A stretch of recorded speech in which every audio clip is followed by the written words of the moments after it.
Reported my parents for tax fraud after they stole my identity to open credit cards.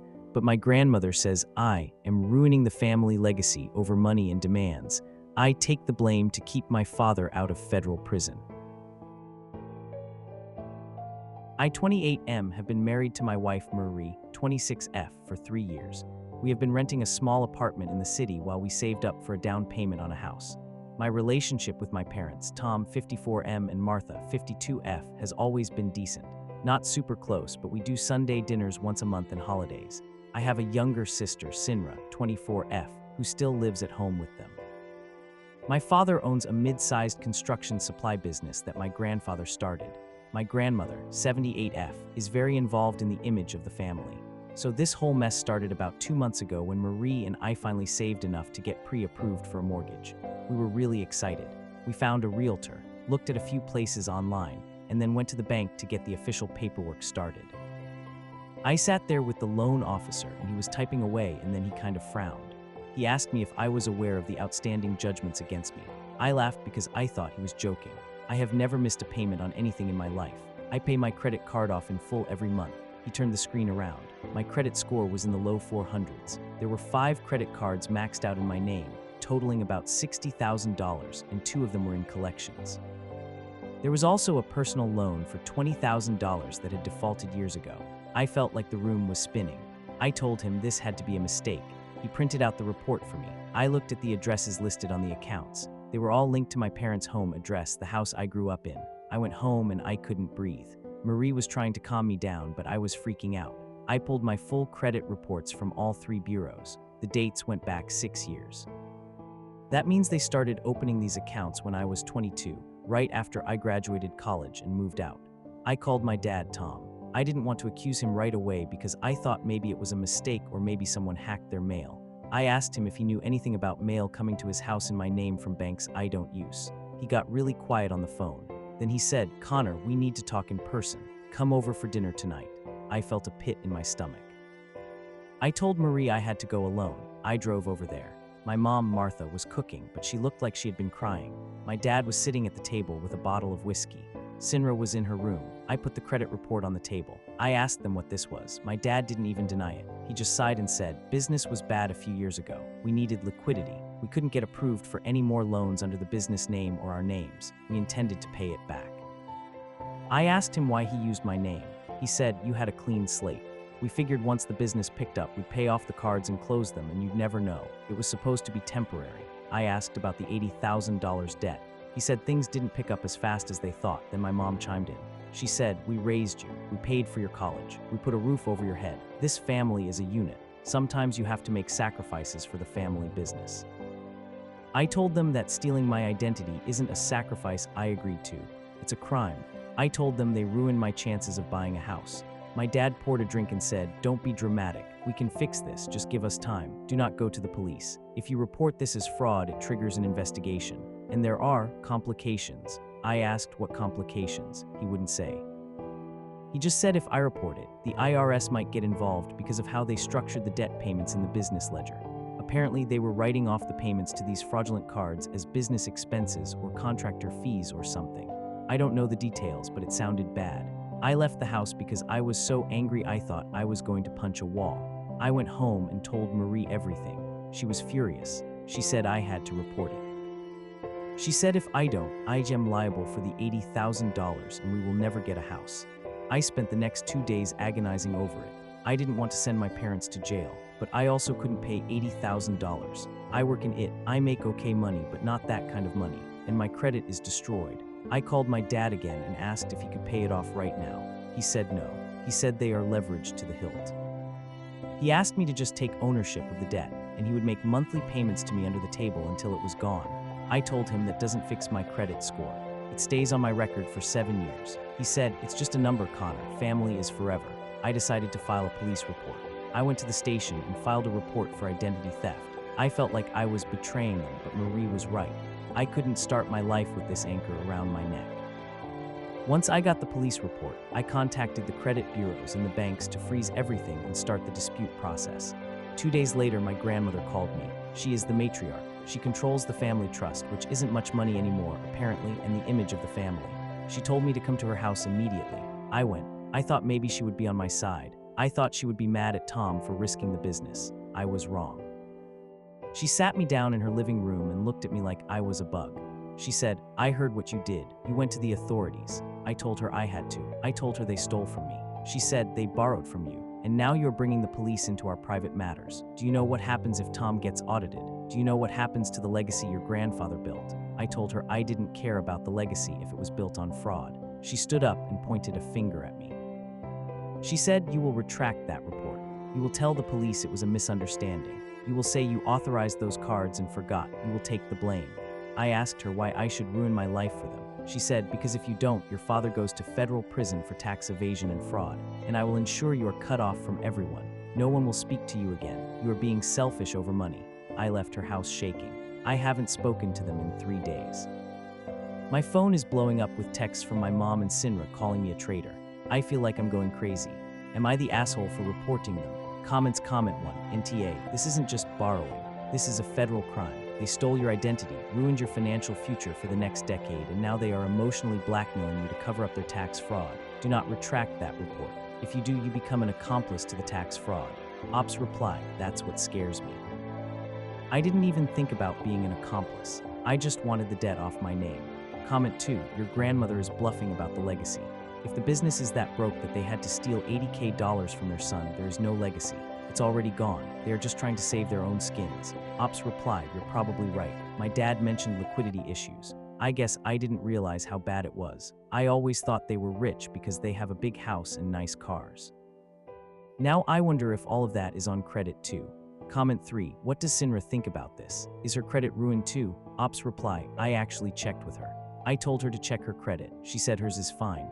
I think they targeted me because I had moved out and had a job, so I looked more creditworthy on paper than a college student. Or maybe they just haven't gotten to her yet, but she is siding with them completely." She sent me a text saying I'm sending dad to jail over paperwork. Comment 4. Do not meet with them alone again. Record everything if you are in a one-party consent state. They will try to get you to admit to authorizing it.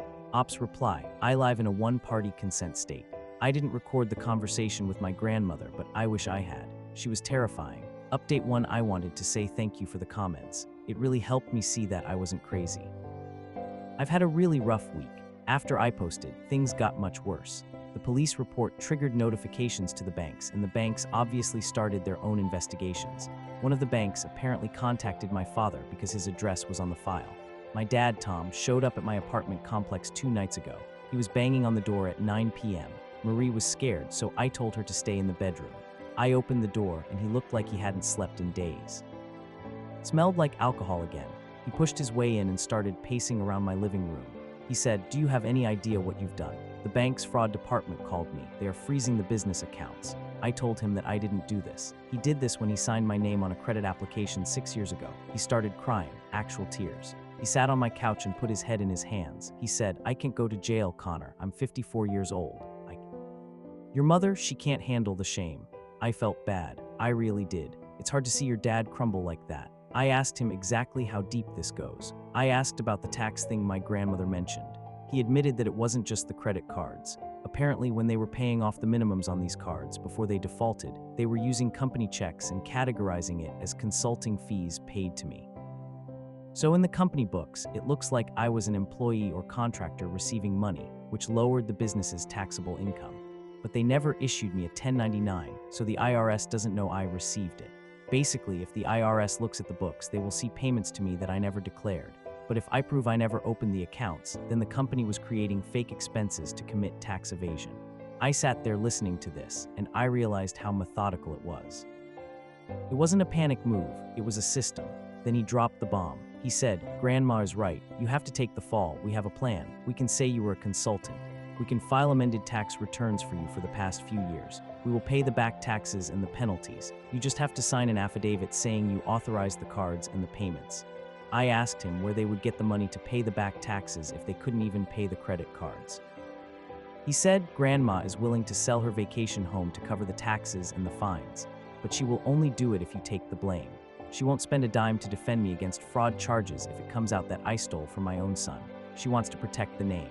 So basically, my grandmother is willing to bail out the financial mess, but only if I destroy my reputation and take on the legal risk of having failed to report income for 6 years. I told him to get out. I told him I wasn't going to perjure myself or get in trouble with the IRS for him. He got angry then. He stood up and said, "You are an ungrateful brat. We gave you everything. If you don't do this, you are dead to us." He left. I called a lawyer the next morning. I can't afford a high-end lawyer, but I found someone who specializes in fraud and family disputes. I had a consultation. The lawyer told me to absolutely not sign anything. He said if I agreed to their plan, I am admitting to tax fraud myself, and since I never declared that income, I would be the one facing IRS audits and penalties, not to mention I would be liable for the $80,000 debt again. He said it's a trap. He also told me to get a restraining order if they come back. My mother, Martha, has been texting Marie. She's trying to bypass me. She sent Marie messages saying, "I thought you loved this family. Please talk sense into Connor. He's going to kill his father with this stress." Marie blocked her. I feel sick all the time. I keep waiting for the police to arrest my dad. I don't know how fast these things move. Comments comment 1. Your lawyer is 100% right. It is a trap. They want to shift the criminal liability from your dad to you. If you admit to being a consultant, you are admitting to tax evasion for not reporting that income. Do not sign anything. Ops reply, "Yeah, the lawyer explained that." It's terrifying that they calculated this so much that they are willing to throw me under the bus to the IRS. Comment 2. Your grandmother is a piece of work. She's willing to sell a house to fix the tax issue, but only if you take the fall. That shows she knows exactly what your dad did and she doesn't care. She just cares about the public record. Ops reply, "She cares about the name. It's a small town. If Tom goes to jail for stealing from his kid, it's a scandal. If I go down for messy taxes, it's just me being irresponsible." That's her logic. Update 2. So, things have escalated to a level I didn't think was possible. 2 days after my dad came to my apartment, I got a call from Sinra. She sounded calm, which was weird because her texts had been nasty. She asked if we could meet for coffee. She said she wanted to hear my side of the story because she felt like she was only getting one version from mom and dad. I agreed. I thought maybe I could get her to understand. I met her at a Starbucks halfway between our places. When I got there, Sinra wasn't alone. My grandmother was there, and my mom, Martha. It was an ambush. I turned around to leave, but my grandmother called out my name loudly. People looked. I didn't want a scene, so I walked over to the table and said, "I'm not doing this." My grandmother pointed to a chair and said, "Sit down. This is the last time we will offer you a lifeline." I sat down mostly because I wanted to know what they were plotting. Martha looked terrible. She was pale and shaking. Sinra just looked at her phone and wouldn't make eye contact with me. My grandmother did all the talking. She slid a manila envelope across the table. She said, "Inside this envelope is a check for $20,000. It is a gift. It is for you to help with your housing situation." I didn't touch it. I asked what the catch was. She said, "There is also a document drafted by our family attorney. It states that you were aware of the credit accounts and that they were opened for business expenses which you managed as an independent contractor. It also states that you regret the misunderstanding with the police and wish to withdraw your complaint." I laughed. I actually laughed. I said, "We already went over this. I'm not signing it. And $20,000. The debt is $80,000. That doesn't even cover the interest." She said the debt will be paid by the business over time. "This money is for you personally. But if you do not sign this today, I will personally ensure that every person in this town knows what you are." I asked her what that meant. She said, "I will tell everyone that you embezzled money from the company, that you stole from your father, and when he caught you, you filed a false police report to cover your tracks. Who do you think they will believe? The respected business owner or the son who hasn't spoken to his family in weeks?" I looked at my mom. I asked, "Are you okay with this? You're going to let her lie about me?" Martha started crying and said, "We have to protect the family, Connor. Please, just sign it. It's just paperwork." Sinra finally looked up. She said, "Connor, just do it. You're making everyone miserable. Dad is talking about doing something drastic. Do you want that on your conscience?" That hit me hard. The suicide threat, it was low. I stood up. I took my phone out of my pocket. I had been recording the whole time. I put it on the table and said, "I recorded this. I recorded the blackmail. I recorded the offer of a bribe. And I recorded you admitting the debt is the business's." My grandmother's face went white, like sheet white. I said, "If you contact me again or if you spread any lies about me, I will release this recording to the police and to everyone in town. I am done." I walked out. I was shaking so bad I couldn't get my keys in the car door. When I got home, I sent the recording to my lawyer. He was ecstatic. He said this is the nail in the coffin for them if they try anything. But emotionally, I'm wrecked. My sister, who I used to protect on the playground, sat there and watched them try to blackmail me and told me to accept it. Comments comment 1. Good on you for recording it. That is a game changer. The suicide threat from Sinra is manipulation 101. Do not fall for it. If they were really worried about your dad's mental health, they would be getting him help, not using it to extort you. Ops reply, yeah, looking back, I think Sinra was coached to say that. It felt rehearsed. Comment 2. Your grandmother is evil. Straight up. Respected business owner versus embezzling son. She had that narrative ready to go. She has probably done this before to someone else. Ops reply, honestly, I wouldn't be surprised. She's always been ruthless about appearances. Update 3. It's been 2 weeks since the coffee shop meeting. The fallout has been nuclear. After I sent the recording to my lawyer, he sent a cease and desist letter to my parents and grandmother, explicitly mentioning the recording and stating that any defamation would result in immediate litigation. That seemed to shut them up for about 3 days. Then the smear campaign started, but it was subtle. I started getting texts from cousins and aunts I haven't spoken to in years. Messages like, I heard you're having financial trouble, but you shouldn't take it out on your parents, and family disputes should stay private. Shame on you for attacking your father. Apparently, my grandmother didn't go with the embezzlement lie because she knows I have the recording. Instead, she spun a story that I'm mentally unstable and having a breakdown, and that I'm imagining the fraud or blowing a small misunderstanding out of proportion because I'm off my meds. I'm not on meds, never have been. It's infuriating because how do you prove you're not crazy to people who want to believe the gossip? But here is the real update. The police investigation moved forward. A detective called me yesterday. He asked me to come in to clarify some dates on the credit report. While I was there, he told me, informally, that they had executed a search warrant on my parents' business records. Apparently, the banks handed over the evidence of the checks being written to consulting fees that matched the credit card payments.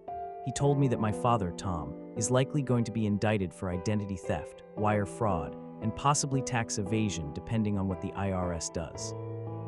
He asked if I wanted to press charges for the identity theft specifically against my mother as well, since her signature was on some of the documents as a witness, which she obviously forged. I felt like vomiting. I asked if it was necessary. He said, if she signed them, she's a co-conspirator. If you don't name her, the defense might try to pin it all on her later to save your dad, or vice versa. It's better to be clear. I told him to follow the evidence. When I got home, I found Marie crying in the kitchen. She had answered the landline. We never use it. It was Sinra. Sinra screamed at Marie.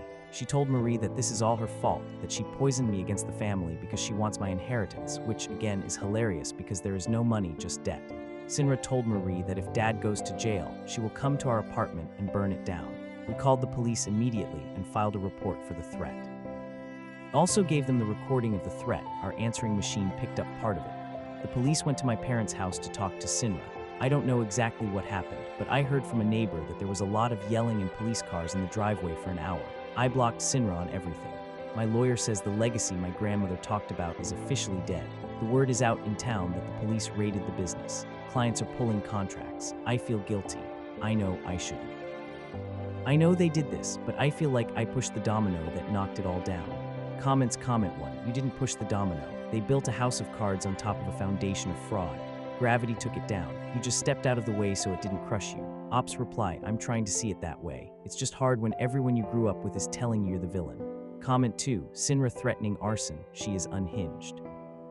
She's going to end up in jail right next to your dad if she doesn't stop. Ops reply, I think she's panicking. She still lives at home. If the business fails and the house gets seized, which it might to pay the debts, she has nowhere to go. She has no job, no degree. She relied on them for everything. Update 4. This is probably the last update for a while. Things have reached a breaking point. 3 days ago, my grandmother called my lawyer, not me, my lawyer. She offered a settlement. She offered to pay the full $80,000 debt plus my legal fees if I dropped the charges. My lawyer explained to her, probably very slowly, that this is a criminal case now. The district attorney is pressing charges, not me.